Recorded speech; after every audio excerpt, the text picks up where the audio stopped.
திருவாரூர் மாவட்டத்தின் பல்வேறு பகுதிகளிலும் காலை முதல் காற்றுடன் கூடிய கனமழை பெய்து வருகிறது. இதுகுறித்த கூடுதல் விவரங்களோடு இணைகிறார் எமது செய்தியாளர் சிவகுமார் விவரங்களை வழங்கலாம். வணக்கம். திருத்துறைப்பூண்டி செய்தியாளர் சிவகுமார் பேசுகிறேன். திருத்துறைப்பூண்டி சுற்றுவட்டார பகுதிகளில் தொடர்ச்சியாக காலை முதல் காற்றுடன் மழை பெய்து வருகிறது. இதனால் பொதுமக்களும் விவசாயிகளும் மிக மகிழ்ச்சி அடைந்து வருகின்றனர். நன்றி.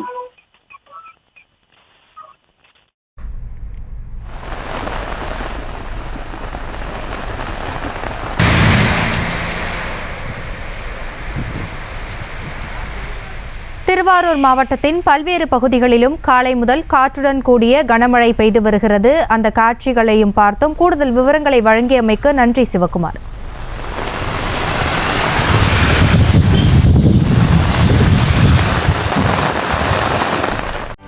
செய்திகளை உடனுக்குடனும் துல்லியமாகவும் தெரிந்து கொள்ள சப்ஸ்கிரைப் பண்ணுங்க.